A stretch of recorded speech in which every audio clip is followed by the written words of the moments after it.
Now it's time for the UK to tell us the next steps. Brexit. The Brexit deal. Decision time on Brexit. Brexit. Withdrawal agreement. Backstop. The meaningful vote. Brexit. 9. No deal. Nay. Brexit. No comment, thank you, goodbye. Brexit. Article 50. Determined to reach a deal. The backstop. Brexit. Leaving the European Union. Non. Backstop. Brexit. Whatever you want to call it. Brexit. Remember, the backstop. Backstop. Brexit. Despite the disharmony, BBC World News will keep you in tune with the latest Brexit developments.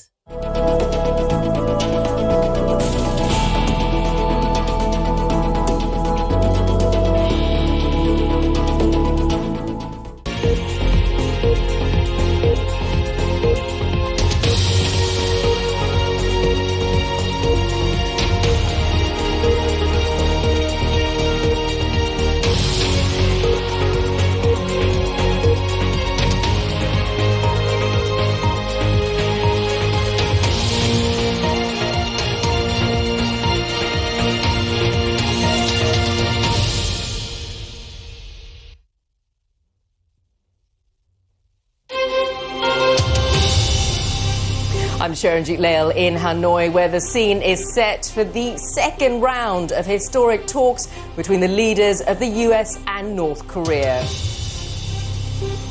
Donald Trump and Kim Jong-un have both arrived here in the Vietnamese capital. They'll meet for dinner this evening ahead of the full summit on Thursday. But the big question remains, will Trump meets Kim take two produce any more tangible results than the leaders' first meeting in Singapore? I'm Kasia Madeira in London. Also coming up on the programme, a storm gathering around Donald Trump's former fixer. Reports suggest that Michael Cohen may use a hearing on Capitol Hill to accuse the president of criminal conduct while in office. Anger in Pakistan over Indian airstrikes on an alleged militant training camp. They're the first raid to have crossed the line of control between the two states in nearly 50 years. This is BBC World News. It's Newsday. Good morning. It's 11 o'clock in London, 7 a.m. in Singapore and 6 a.m. here in Hanoi, where later this evening President Donald Trump and the North Korean leader Kim Jong-un will meet again face to face. The meeting is another attempt to secure the actual denuclearization of North Korea. And the US is hoping that the setting of Vietnam, a communist state with a successful market economy, will help persuade the North Koreans to exchange nuclear weapons for business development. Well, our correspondent Laura Bicker has more. After a marathon 3-day train trip through China, the North Korean leader looks ready to enjoy the limelight. Some of his staff even struggle to keep up. Kim Jong-un may run an impoverished country, but he is determined to put on a show of strength on the streets of Hanoi. Donald Trump also has a lot to prove in Vietnam. Very little of substance was agreed at their last meeting. North Korea remains a global threat. This time, he'll hope to have an offer Mr. Kim won't refuse. Vietnam is seen as a model North Korea could use to reform. It remains a communist state. The party retains absolute control. Yet it opened up its economy to become one of the fastest growing in Asia.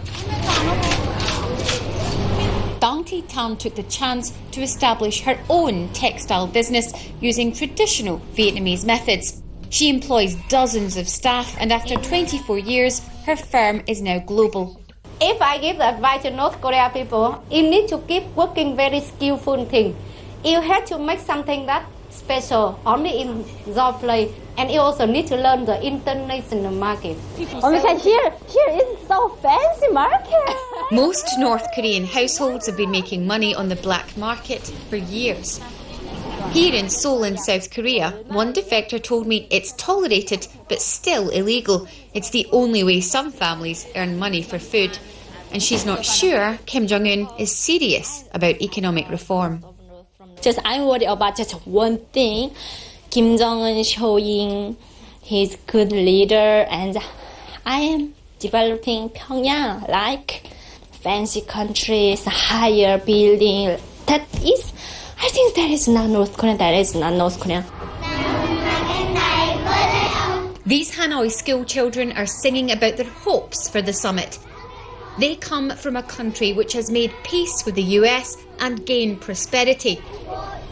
Could North Korea's next generation learn a similar lesson? Laura Bicker, BBC News, Hanoi. Well, joining me now is Andre Abrahamian from the Asia Pacific Research Center at Stanford University. He's also been, of course, to Pyongyang some 30 times, so you know North Korea very well, Andre. First of all, tell us, what are we expecting to achieve from this summit?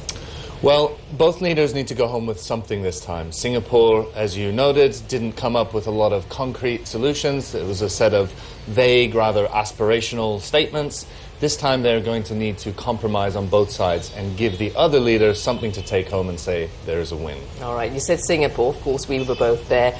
Vague aspirational statements were achieved, but there was a lot in terms of breaking the ice, easing tensions. So can this summit live up to the original? I think it needs to indeed surpass the original. The first one did set the scene. It created space for a relationship to be built, but this is the summit at which some details really start to emerge, we hope.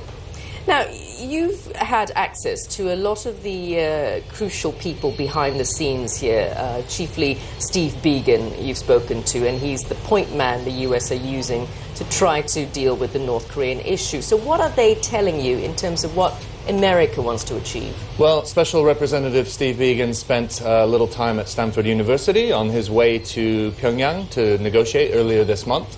And I can say that he and his team were very pragmatic, very realistic. They had a sense that while there's long-term goals, there needs to be short-term wins. And so I think the US is basically in pretty good hands for their negotiating team. And I think the North Koreans also now, they understand the American system much better than in previous decades when they've tried to negotiate. So I think both sides have a pretty decent understanding of what the other side needs. You know, both sides have a fairly busy day today, but it does end with a reasonably intimate dinner between the two leaders tonight, accompanied only by their closest advisors and presumably their translators. Yes. Now, if you were a fly on the wall, how do these two people get along? What are they likely to say to each other? Well, there's huge age and cultural differences that they're going to have to try to bridge at this social dinner, as it's being called. But we do know that both men have, in their own way, a great deal of charm. They're clearly socially capable, and I expect that they will both turn it on in order to create a warm, genial atmosphere to set the stage for tomorrow's summit. All right, indeed, in chilly Hanoi, I should add. Andre Abrahamian, thank you so much for joining us. And, of course, we've got an exciting day ahead of us. I'll be back, but meantime, back to you in the studio, Kasia. Sharon Jit, many thanks. Yes, we will be back with Sharon Jit and Hanoi a little bit later on in the programme. But now